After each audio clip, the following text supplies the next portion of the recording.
gas and oil business does not know what planning means. Not to a community, not to people, citizens. They make their plan and they bring it to you and they say, this is what we're going to do. You have 30 days to adjust. They are just having no consideration for the people who live here. We are expendable. And a lot of issues are related to the fact that people living on properties didn't control the mineral interest below. Oftentimes didn't realize that somebody could come in and draw on their land and had the access to the right to access the minerals below.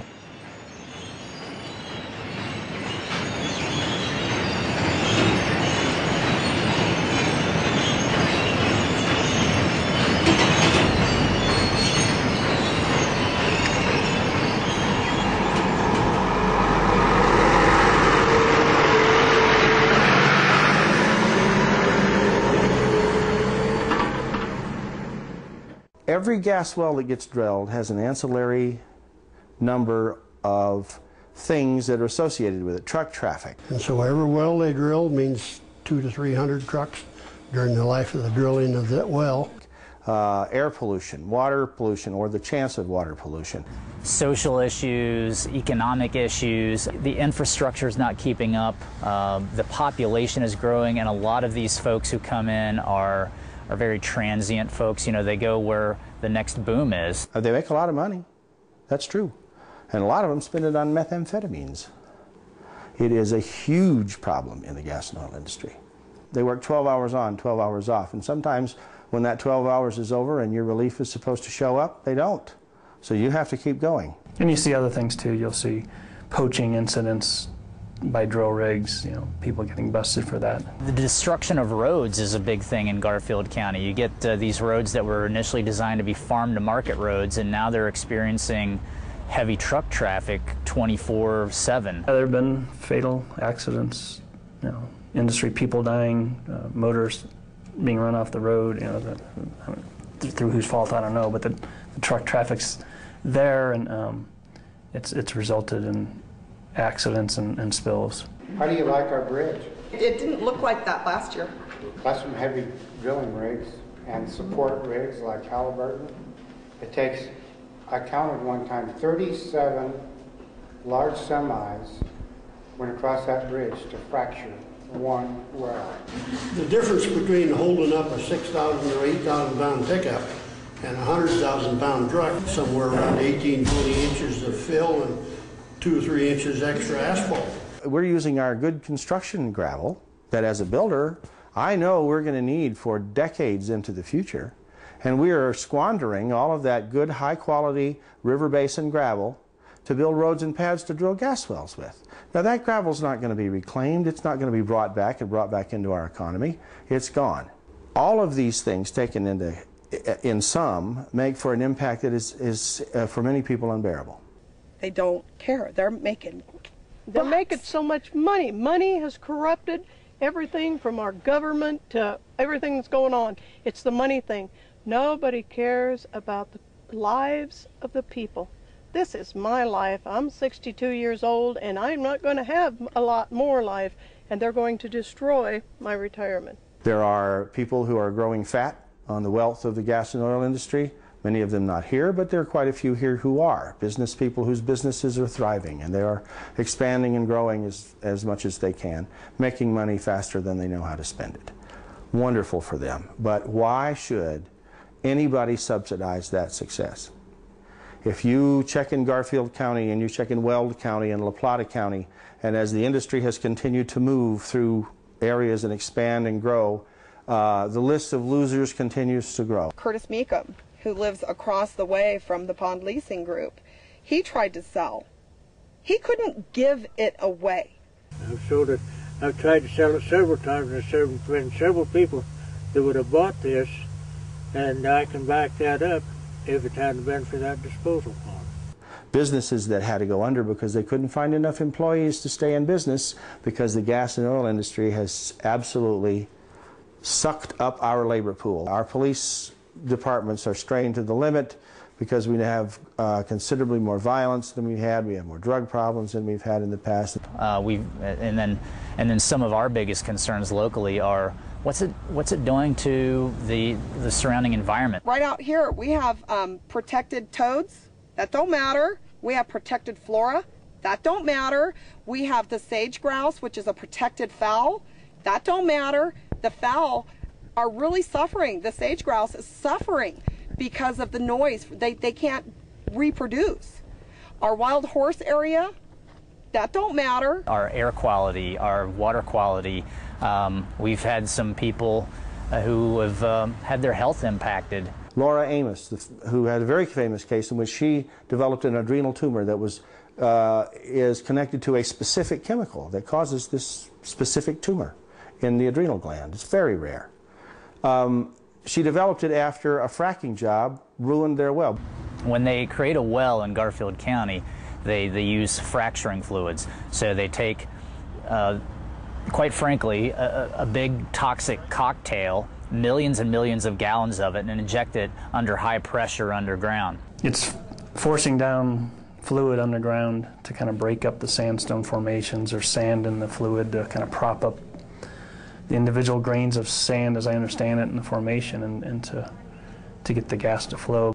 They don't tell you what's in fracking fluid. They're exempt from the Safe Drinking Water Act. They know fully well that their hydraulic fracturing process pollutes groundwater. It happens frequently. There are over 32,000 wells in the state, and there are only 19 field inspectors. There was a driller and his team who came here to work, who finally packed up and left. He was asked, why? Why are you leaving? You know, the boom is just starting. And he said, I had drilled over 200 wells here in the last year and a half. And he said, I've never had an inspector on the site. And he said, and they're making me use chemicals I don't want to be exposed to, and I don't want my men to be exposed to. We're leaving. He said, we're getting out of here. I wanted to believe industry when they said we only use water, guar gum, and soap to drill.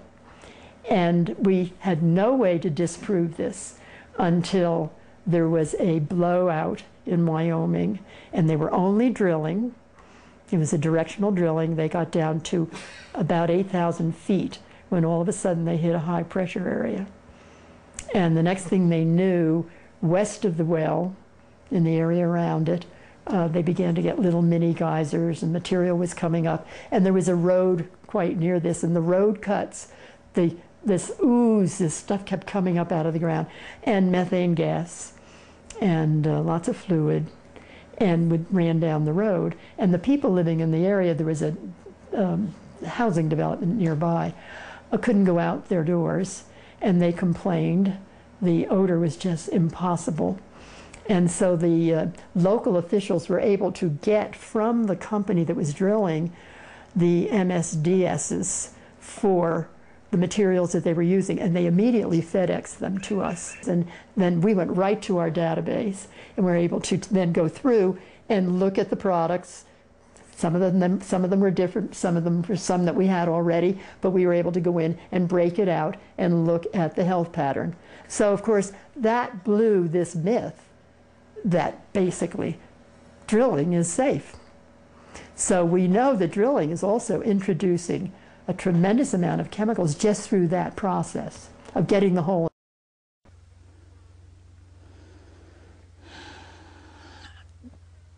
In visiting with somebody just Saturday from the Rifle area, she said from the air, the land is just crisscrossed with roads now. There's a cloud of dust in the valley from the air. Simply, she said there's, you know, who knows whether it's smog or dust, but it's probably a lot of it is dust. So there's roads being built, crisscrossing property, wells that in some time past could only be put in on one well per 60 acres or something. That has been compromised down to where you can have wells much closer. She said there's people who turn on their water and they can light it with a match. And she said the whole valley stinks. If you talk to people, they'll say, well, I see smog when I look over to Parachute, and you never saw that 5 years ago. So I mean, there's kind of an anecdotal feeling of that there's regional air quality impacts, which even here in Glenwood, without drilling rigs being downwind, there's concern here about that. We have production pits which when they're drilling a well, they have an open pit and they get a flow back of this drilling mud, of the fracking fluids, also of any liquid hydrocarbons that are underground as well, which in the natural gas business they call condensate.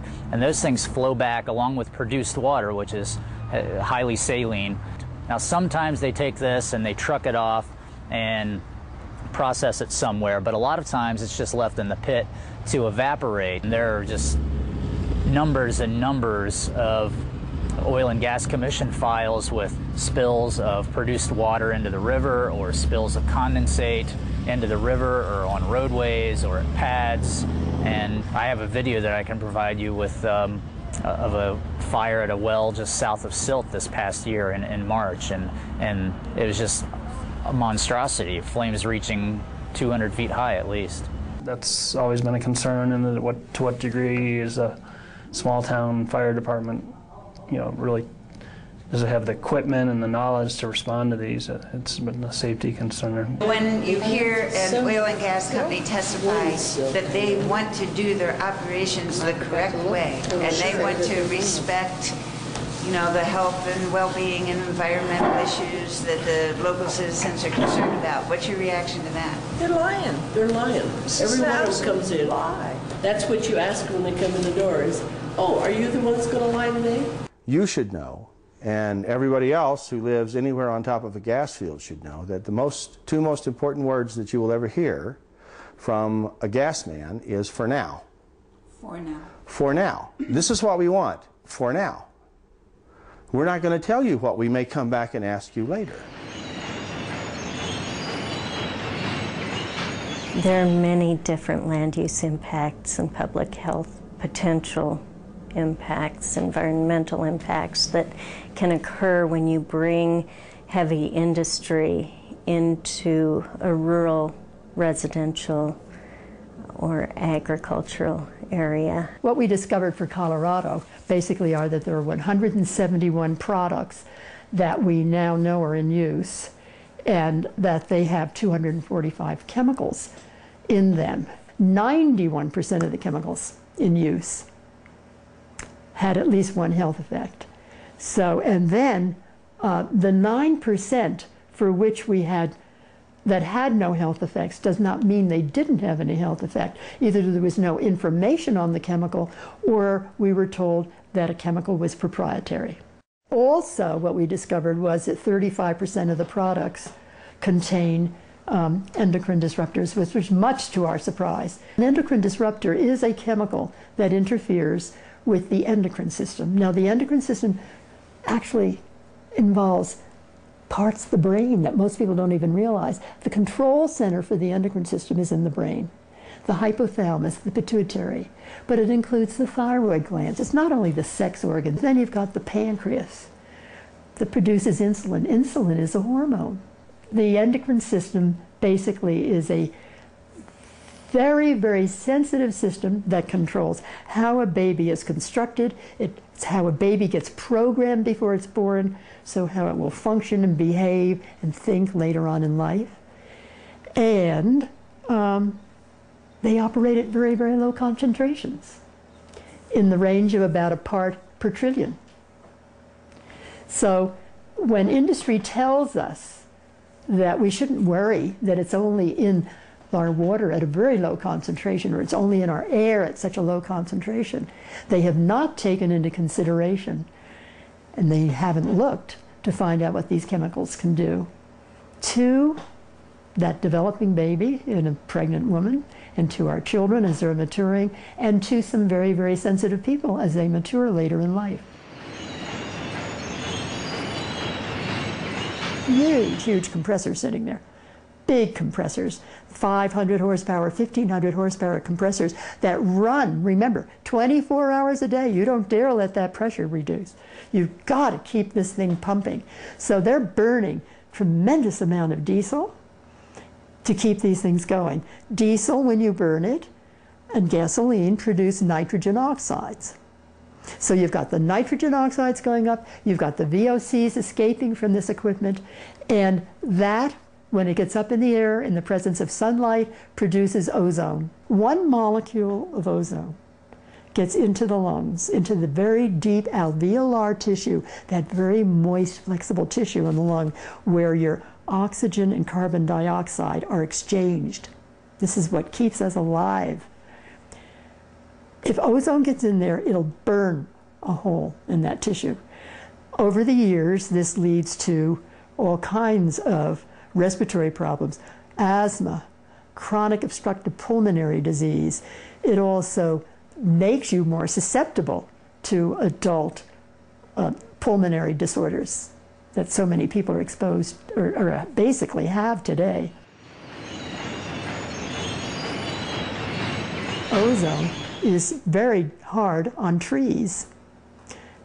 Leaves, pine needles, gets into the stomata and burns the stomata. And so that you see forests begin to decline. Production of fruit trees, alfalfa, crops.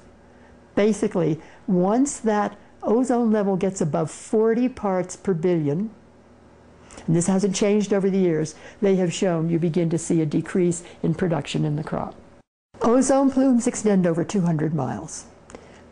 And so, and it may not even, there may not even be as much ozone right over where these things are going into the air. They have to go up into the air and cook. But as that air mass is moving to the northeast, the general flow, that's where you're going to begin to see the damage.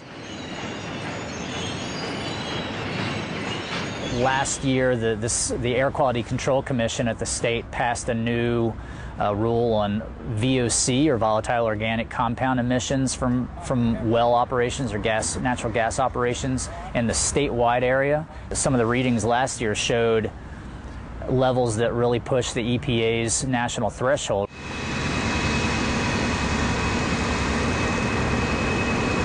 Every one of those compressors, dehydrators, well pads, pumps that you see that are making it possible for us to get the gas, all those delivery systems to get the gas to us, are also releasing what they call fugitive gases, very dangerous gases, benzene, toluene, ethylbenzene, xylene, as well as methane. The fugitive methane that's coming off of these operations is enough to create tons of what we call VOCs in our air every day. You can't see them. Most of them you can't smell. But they're there. And they do have harmful effects. On the air emissions, you know, a lot of it also, there's still the issues of the people who live right close to a drilling rig or a well, or, you know, some of these facilities. It's, you might not be personally affected if you're miles away, but you can be pretty personally affected if your bedroom is right next to something where you. Some people have very severe immediate effects.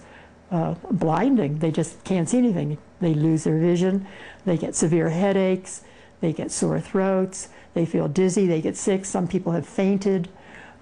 They feel loss of control, motor control. Some people begin to get spasms. The long-term, I would say delayed, repeated exposure leads to such things as neuropathy, where people cannot use their extremities. They lose the control and the strength in their hands. They have pain.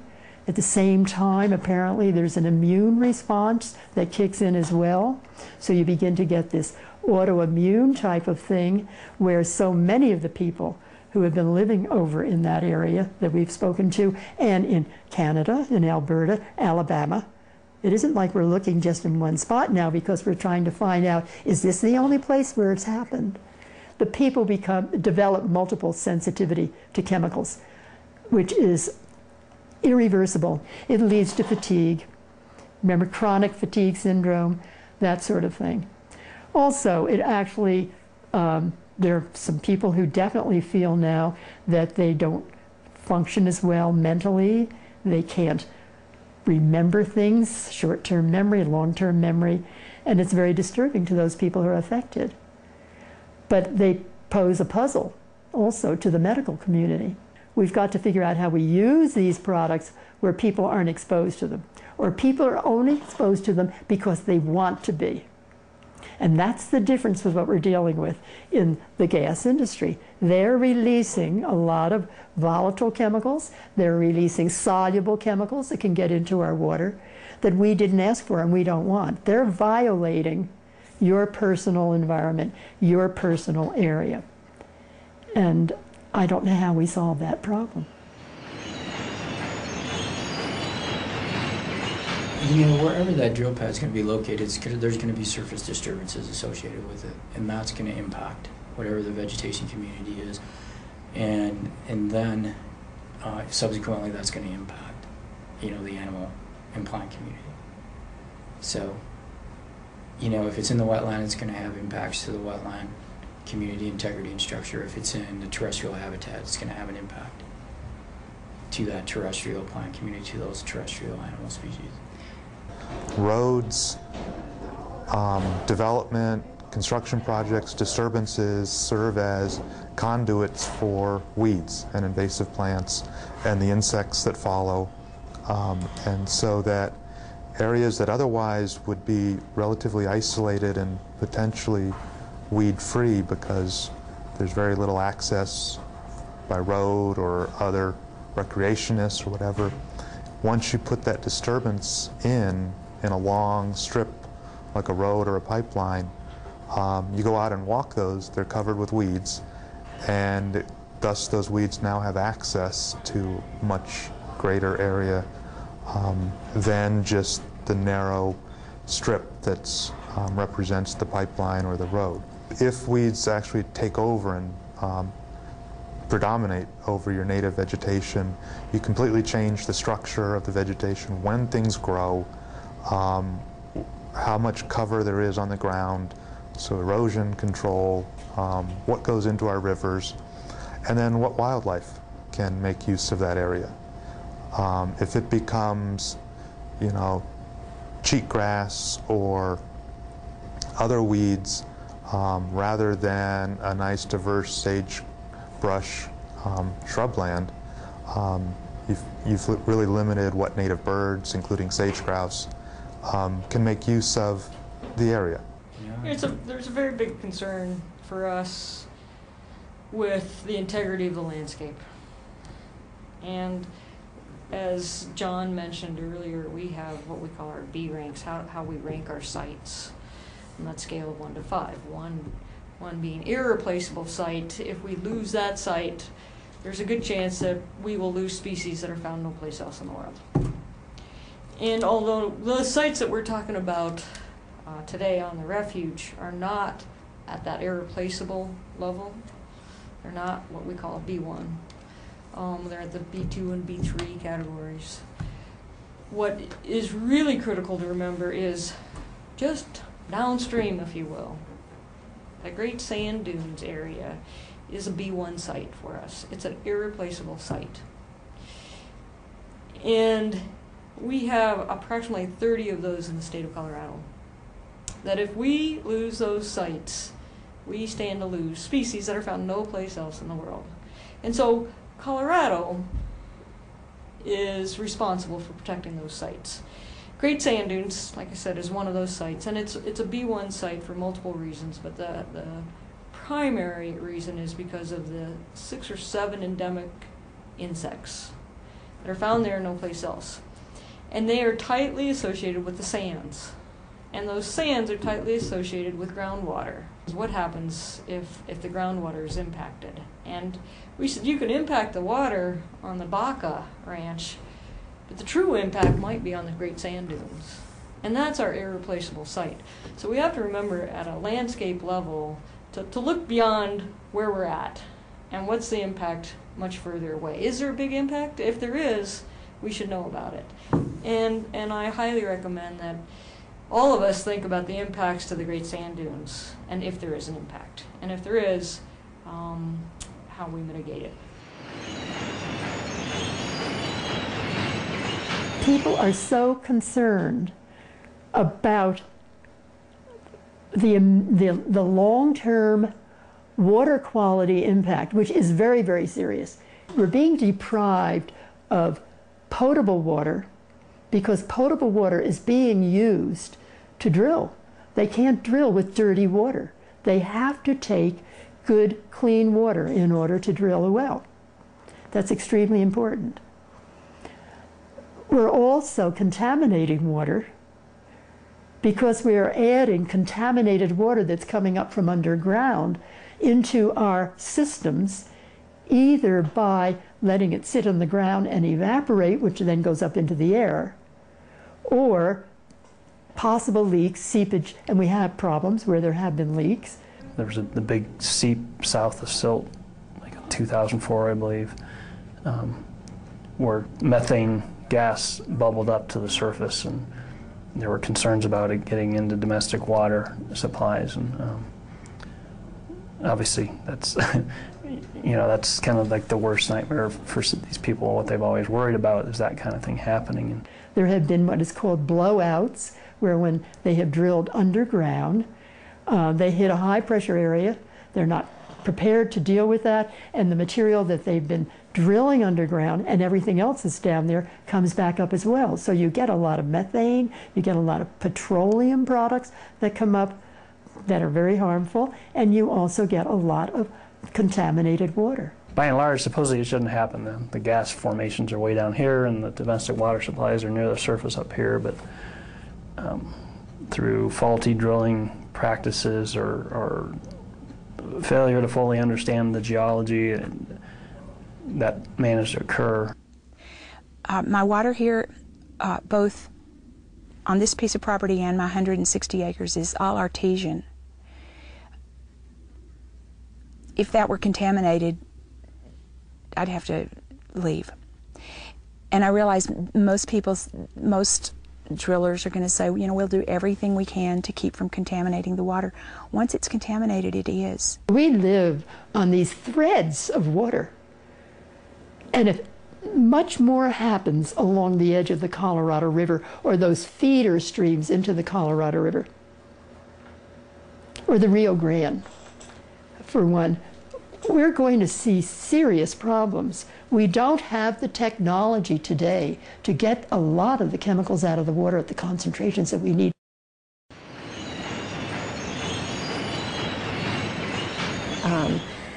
It wasn't more than 7 years ago in Garfield County when our spacing went from, evolved from 640 acre spacing to what it is today, which is 40 acre spacing with 10 acre downhole spacing. So we have grown in a very short time to what I believe is a density that makes it difficult to be compatible with rural residential areas and agricultural areas, wildlife migration routes, winter ranges, all of those opportunities that rural Colorado lends to the environment. Most people here moved here for kind of a peaceful, quiet mountain existence, and certainly it's been a level of industrialization that's left a lot of people with an unease about it, and also a concern about how far it could spread and whether it could affect them someday. And unfortunately, if they find good gas in your region, you will become a center hub also. If they strike gas, what do they need to do? That's the most likely thing that they're going to find down there, methane. Well, you can't put wellhead gas straight into a pipeline. It will corrode the insides of the pipeline out and nothing flat, and plus the pumps that are needed to move the gas. So you have to clean up the liquid hydrocarbons in it, the condensates, the sulfuric acid, all sorts of things, and that requires a surface plant called a gas processing plant to get the gas sweet enough and clean enough that you can put it in a pipeline in the national grid. Quantum physics tells us now that you can't observe a phenomenon without altering that phenomenon. So you don't have to go much further to think about, well, can we scrape this whole thing off and then replant it and call it the same? The recovery, it depends on what do we want it to be. it will recover. It's not necessarily going to recover to something that we want. If we want is something with a high abundance and high diversity of native plant species, native pollinators doing what needs to be done, and a wide variety of birds and small mammals and large mammals, then that, if once we've put up fences and developed around it, then it takes management, it takes purpose, and it takes money, and it takes people, and it takes time. But as far as getting native vegetation back, we don't have people who are pushing that right now, and it's hard to do, and it's going to fail a large number of times, just because you need, you know, the number of people, the intensity of getting the right seed on the ground at the right time, and then hoping that the right precipitation and the right climate conditions happen during the upcoming year. And since you can't count on any of those things, it's hard to make it work. One of the things we're running into out here is you don't know what you're losing because you don't know what's there. And if you don't know precisely what's there, you may have no idea that you've ever lost it, and why. Anybody that is going to look at developing their land, whether it's a private landowner or whether it's a wildlife refuge or whether it's it really doesn't matter who owns the land. The right thing to do is to inventory what you have on that land, figure out what's the most sensitive, what's the most critical, what's the most unique, figure out what you really want to protect and how you're going to protect it. And for those areas that are incredibly unique or biologically critical, then the easiest thing to do is to try to avoid any development on that area. Anytime you have to deviate from that, then you really have to start asking serious questions. What are the impacts, and how do we mitigate for those impacts? Mm-hmm. And that management plan should guide your development processes. And I think one of the critical aspects of when you're talking about trying to get together regulations for any type of development whatsoever, I think an important aspect of it is what is the acceptable density of that development to you and to the groups that are engaged in that discussion. I think that's the huge part, is what density are we willing to accept, and what, at that level of density, what are going to be the impact to whatever it is you're concerned about, whether it's natural resources, biological resources, or cultural resources. All of the refuge, the Sangre de Cristos, all that intact landscape from a coarse filter approach comes out as an important site. And the Nature Conservancy and others have conducted an eco-regional plan that they did exactly that. They asked, where are the sites that need to be incorporated so that we don't lose any of our biodiversity, not just our rare biodiversity, but all of our biodiversity. And the San Luis Valley and the Baca Ranch and the refuge and the sand dunes all come out as a critical part for that coarse filter. Well, the highest protection, without knowing anything else, the easiest, highest protection is to say no to development. That's the safe. There's no question that's the safe way to do it. It's just to say no. We understand that there's a lot of push. So I think you really do need to put together a management plan. You need to put together a group of scientists. You need to put together a group of local citizens and stakeholders and try to get at those answers. Right. And try to get at the answers from the developer's point of view, is how much do they need and how much do we need to protect? And can we take areas and protect them in their entirety so that we don't have to worry about restoration? Well, can we take other areas and let development take place on those? And restoration has to be part of those places, but it is the second choice, not the first choice. In the year 2000, the Rifle was a community of 6,700 people. Today, we're right around 9,000. The state demographer has done a study of our area, our community, has indicated that by the year 2025 to 2030, we will be a community of between 30 and 40,000 people because of primarily the energy extractive industries that are in the area. It's an onslaught of workforce both for the primary industry, which is the extractive industry, and secondly because of the ancillary businesses that have come in to support in the ancillary workforce. For example, I mean, with new population, you have to have new teachers, you have to have new hospital employees, you have to have new police force, new policemen, you have to have new fire people, you know, so all of the business, you have to have new people in the grocery stores. We're growing, and we're growing rapidly. Our infrastructure is taxed to the max. We're looking at, in the city of Rifle right now, between $67 and $68 million worth of infrastructure needs in the next 5 years.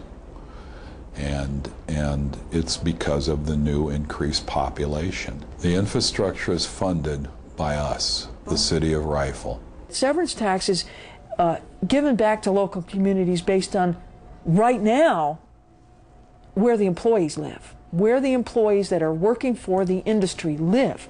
So if they don't live in Crestone, and none of them do, Crestone won't get any money. If they don't live in Saguache County, they won't get any money. Nothing. They will have to sustain the impacts, but they won't get any money. The industry's contributed to hospitals and college expansions and so forth. So there's a lot of wealth, but then there's also a question, well, how much of that was needed because the schools have more kids in the classes because the industry's here, and you know, Rifle's economy is growing, but now it's got to deal with the new sewer plant and other impacts, and it'll argue that it's, for all the revenues it's seeing, it's got major expenses that it can't keep up. I'll be the first to admit our sales tax revenues are higher today than they ever have been in the history of the city. If our existing revenues, when we first started this whole extractive process in the area, were down here, our revenues are now here, but our needs are up here. I forget what our latest count is, but a couple thousand, several thousand wells in our county, and before it's all over, we're going to have tens of thousands of wells. So there's first just getting our minds around that, just how big this thing could be first off. I don't think anybody's going to be particularly glad to see more big trucks, more dust. I mean, there's a lot of commerce going on with agriculture, and that's pretty well about all our highways can handle. And having big truckloads of things going in and out, a dustier valley is not going to please anyone. The use, the funneling away of water is not going to be anything that people will embrace. There is the concern of to what degree the energy industry may kind of contribute to kind of permanently changing what this county is like, and maybe taking away from some of its current special values. How much can the subterranean system assimilate and not eventually have it come back to the surface? It's very difficult. I mean, it's very difficult for anyone to conceive, but you have to sit and think about the volumes that are going in. 28 fracs on a well pad. None of those fracs are more than 1,000 feet away in one direction or another. They are little mini explosions, and they say that in their literature. They describe it as that. What is it doing to that whole area there? I just can't conceive that there aren't going to be some major accidents. And there's also the aesthetic aspect. You know, how much are we willing to accept as a society, and as far as degradation of the landscape? A company who's new to drilling in oil and gas in our state is going to have some problems, because our state with its tight sands, is special. You have to they have to have a staff that understands our underground and what will happen if you accidentally hit a very strong vein of gas. What do you need to do to protect those things? If you have a company that is not very financially well off, they don't have a lot of extra assets to accommodate emergencies. Maybe looking at additional bonding for emergencies. You might have to dig deeper and say, okay, we want ConocoPhillips to come forward and be part of this plan because they do have better drilling history, better finances. Lexx will be the operator, but we need some guarantees, just like you do when you go in to sign for a loan. If you're starting out in a new business, you have to personally guarantee these things. You really should go after the company who has the experience and the financial background to really be the oversight over a new company, especially in a wildcat, with a fault line, with water problems, with only one county road. You have some things that have to be taken care of with TLC. And if you have a company that doesn't have a lot of bankroll, they don't have the money to do those things. And so they just can't. They're going to have to do it the easiest, cheapest way that they can. A community needs to get, at the speed of light, educated as fast as they can, because they need to know what are the costs that they can demand to be covered by the industry in advance. Because the industry would like to do it at the cheapest way that they can. And it's because of a lack of education that they can go to the community and say, well, this is all we can do. Because they want, their bottom line is their most important issue.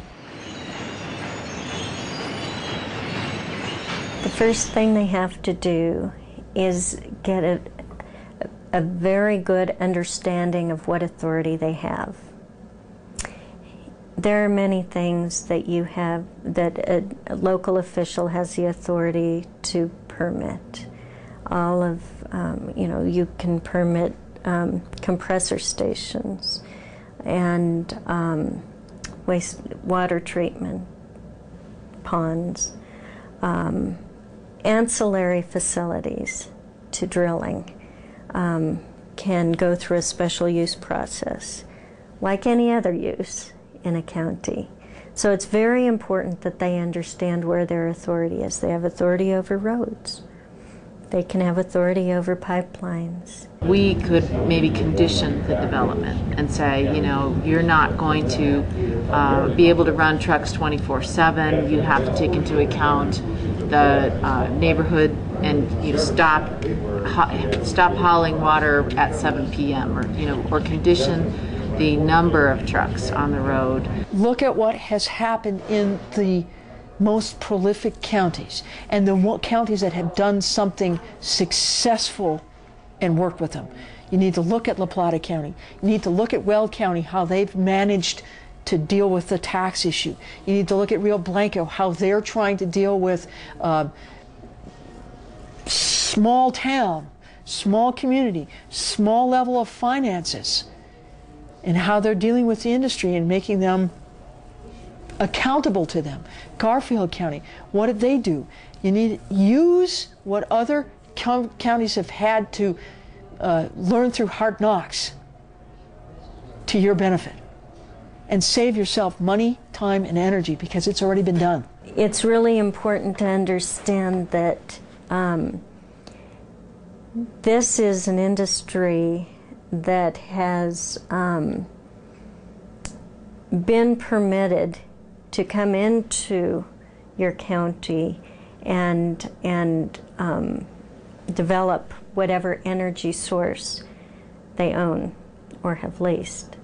So you can't say no to them, but you can put a lot of conditions and provisions that will protect your quality of life, your public health, your land use issues, and the other values that you hold dear to your community. You have town councils, you have county commissioners, and they have the authority to say, okay, here is what we would like to do.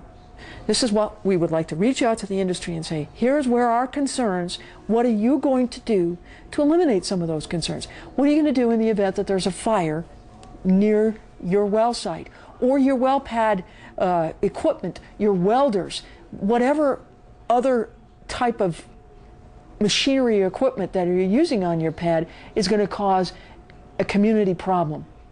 What are you going to do to alleviate that? What you really want to do is to get a plan, a community plan for emergency preparedness. What are you going to do in the event our water is contaminated? What are you going to do for testing? What are you going to do for community reporting of this testing? The county commissioners or the community group can say, we would like every well tested within, a mile or 2 miles, of your drilling site. And those costs to the industry will be for their benefit as well as your benefit. When you asked me about whether we would be, the Oil and Gas Commission could say no to drilling in a particular area, there's already that opportunity on federal lands. There's a no surface occupancy opportunity. So they can say, yes, you can find a way to extract this resource, but you cannot have any activity in this particular area because we want to save it. We want to protect. If you look at it, I mean, if it's you and you own that mineral, it's not like the law can just be changed and they can take away what, in your case, it might be millions of dollars of wealth. There probably has to be some respect for that, but the real debate over the years has been, yeah, but are other people's rights being stomped on, or is their health being jeopardized?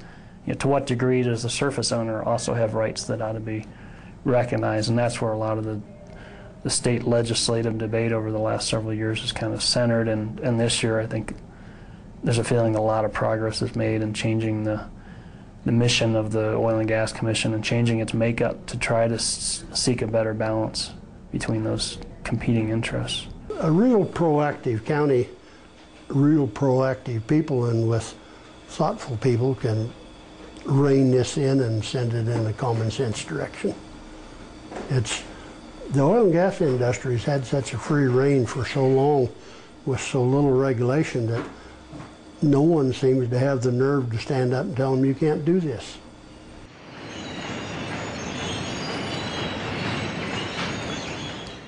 When we talk about the specific project of Lexx and the Baca project, it is, I think, very symbolic for many ways.